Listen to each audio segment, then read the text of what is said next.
प्रकृति कौन प्रकृतिर अर्थ आम चारिपटे थिबा गछलता नदी पहाड़ सबू।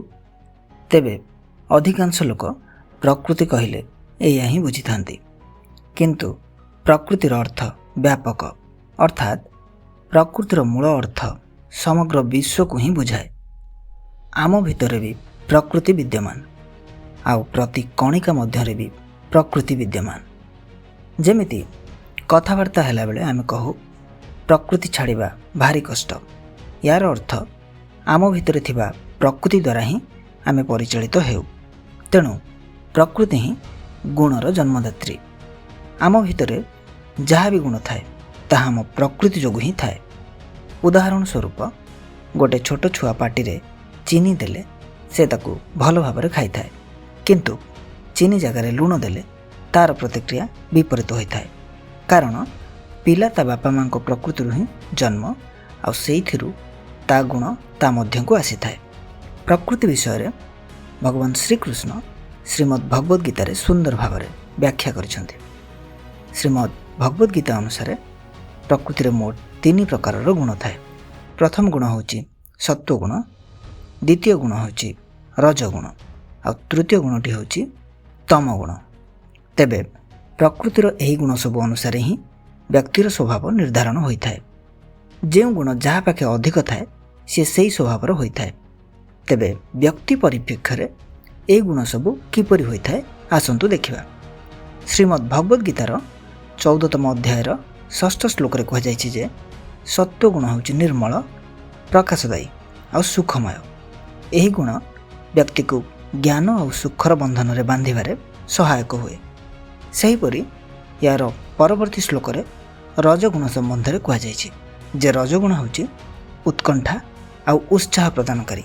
यह व्यक्ति को कर्म और संसार बंधन रे बांधि रखिबारे सहायक हुए। यार ठीक परवर्ती श्लोक रे कहुଯାଇଛି जे तम गुण होछि अज्ञान वृद्धिकारी, व्यक्तिर मोह और माया को अधिक वर्धनकारी। यह आलस्य एवं निर्दा वर्धनकारी मध्य।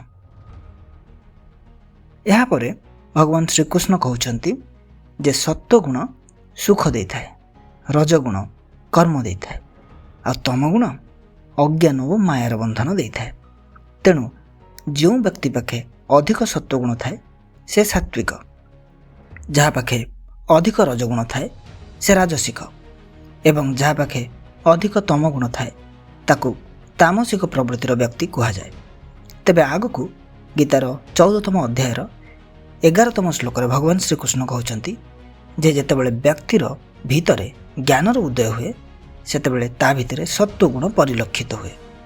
ज्ञानर ज्योति रे जेतेबेले ता शरीरर सबु द्वार पवित्र हो जाए सेतेबेले सत्व गुणर विकास ता भितरे होइथाए।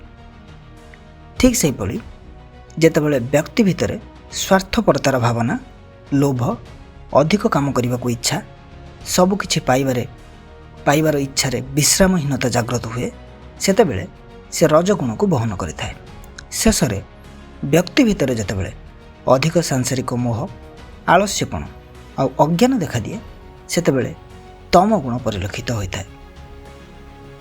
तेबे एही सब गुण मानक विषय जानिबा परे आमको यह भी जानिबाकु हेबा जे प्रकृति होची सर्वदा परिवर्तनशील। तेणु यही गुण सब व्यक्ति भितर समय समय परिवर्तित होता है। जदि वीडियोटी भल लगी तेबे सब्सक्राइब करनेबे और फ्यूचर अपडेट पाए बेल आइकन भी प्रेस करदेवे।